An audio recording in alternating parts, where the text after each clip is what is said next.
ओम शांति। सभी भाई बहनों का बीके मुरली मंथन पर स्वागत है। आज हम 19 अगस्त 2022 की मुरली का रिवीजन करेंगे। तो आज बाबा ने सार में कहा कि मीठे बच्चे, अभी तुम्हें सारे विश्व के आदि मध्य अंत की रोशनी मिली है। तुम ज्ञान को बुद्धि में सदा रख हर्षित रहो। तो बाबा ने हमें आदि मध्य अंत की सारी नॉलेज दे दी है कि आदि में हम देवी देवता थे, संपूर्ण पवित्र थे। फिर मध्य में जब द्वापर आया तो रावण की प्रवेशता हुई और अब कलयुग का अंत चल रहा है। तो इस अंत के समय में ही जब सतयुग की आदि होने वाली है और कलयुग का अंत है, इसी संगम पर बाबा आके हमें सारे ज्ञान की रोशनी देते हैं। तो बाबा ने कहा तुम्हें इस ज्ञान को बुद्धि में रख बहुत खुश रहना है। क्योंकि अब हमें याद रहना चाहिए कि हम इस कलयुग से, इस नरक से वापस फिर स्वर्ग में जा रहे हैं। आज बाबा ने प्रश्न किया, अभी तुम बच्चों की बहुत ज़बरदस्त तकदीर बन रही है, कौन सी और कैसे? तो बाबा ने कहा कि अभी हम बाबा की श्रीमत पर चलकर 21 जन्मों का अपना वर्षा ले रहे हैं। हमारी सभी मनोकामनाएं इस समय पूर्ण हो जाती हैं।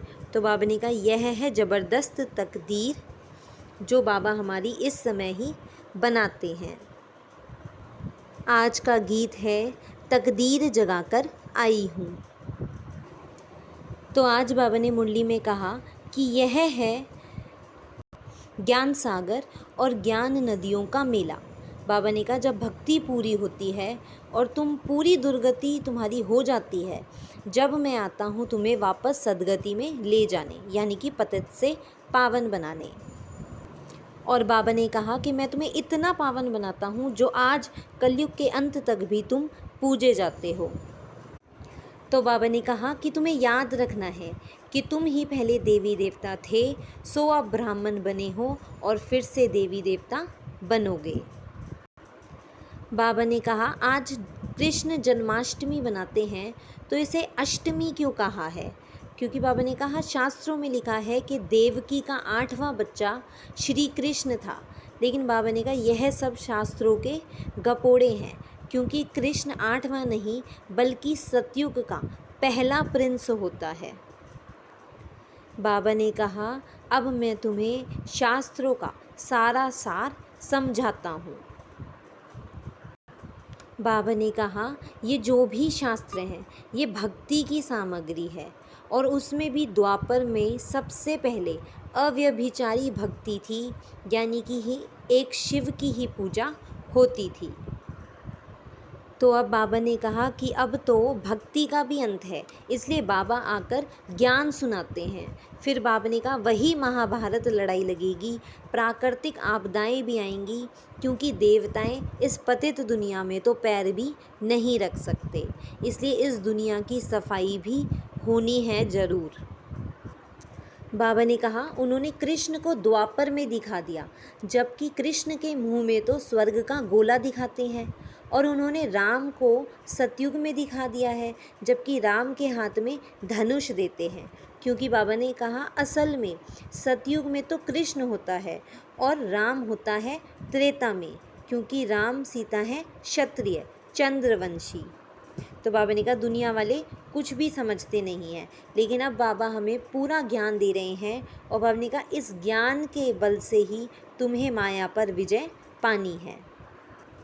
बाबा ने कहा तुम हो ज्ञान गंगाएं, जो भी ज्ञान सागर के पास आ ज्ञान स्नान कर कर पवित्र बनती हो। बाबा ने कहा फिर उन्होंने स्थूल पानी को समझ लिया है।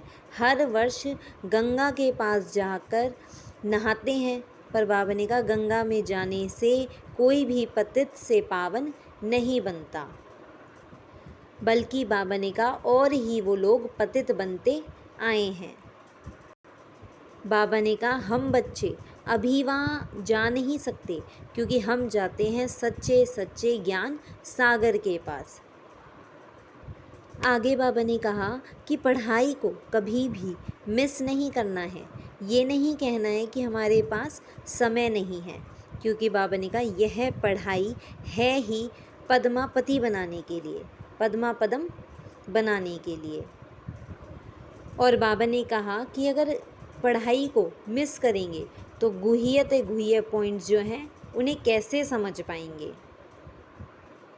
बाबा ने कहा अभी तो झूठी साहूकारी है, प्रजा का प्रजा पर राज्य है। बाबा ने कहा अभी रावण ने इतना दुखी बनाया है, जो 5 विकारों के वश हो बिल्कुल ही कंगाल हो गए हैं। अब बाबा आए हैं हमें स्वर्ग की बादशाही देने, इसलिए बाबा कहते हैं सदगति पानी है तो शिव बाबा को याद करो। आज बाबा ने धारणा के लिए मुख्य सार दिए। पहला, पद्म पति बनने के लिए सच्ची कमाई करनी है। पढ़ाई में समय का बहाना नहीं देना, ऐसे नहीं पढ़ाई के लिए फुर्सत नहीं, बल्कि रोज़ पढ़ना है। दूसरा है एक बाप की अव्यभिचारी याद में रहे आत्मा को सतो प्रधान बनाना है। बाबा ने कहा अभी हमारी आत्मा जो पतित बन गई है, ये सिर्फ बाप की याद से ही पावन बनेगी। बाकी गंगा में स्नान करने से कोई पतित से पावन नहीं बनते। तो बाबा ने कहा याद रहे मेरा तो एक शिव बाबा, दूसरा ना कोई। आज बाबा ने वरदान दिया सदा एक बाप के स्नेह में समाये हुए सर्व प्राप्तियों में संपन्न और संतुष्ट भव। बाबा ने कहा जो आत्माएं बाप के स्नेह में समाई हुई रहती हैं उनका पूरा संसार ही बाबा होता है। ना वो बाबा से जुदा होती हैं, ना बाबा उनसे जुदा होता है। इसलिए बाबा ने कहा स्नेह के रिटर्न में उन्हें सर्व प्राप्तियां प्राप्त हो जाती हैं और वे सदा स्वयं को संपन्न और संतुष्ट अनुभव करती हैं। आज बाबा ने स्लोगन दिया हद के मान शान के पीछे दौड़ लगाने के बजाय स्वमान में रहना ही श्रेष्ठ शान है। बाबा ने कहा दुनिया वाले हद के मान शान के लिए क्या क्या नहीं करते, लेकिन बाबा ने कहा वह सब झूठा शान है। सच्ची शान और श्रेष्ठ शान यही है कि हम अपने स्वमान में रहें, यानी कि हमें याद रहे कि मैं आत्मा शांत स्वरूप हूँ और शिव बाबा की संतान हूँ। तो ये आज के मुरली के कुछ मुख्य पॉइंट्स थे जिन्हें आप बार बार रिवाइज़ कर सकते हैं। इस वीडियो को शेयर करें और चैनल को सब्सक्राइब करें। ओम शांति।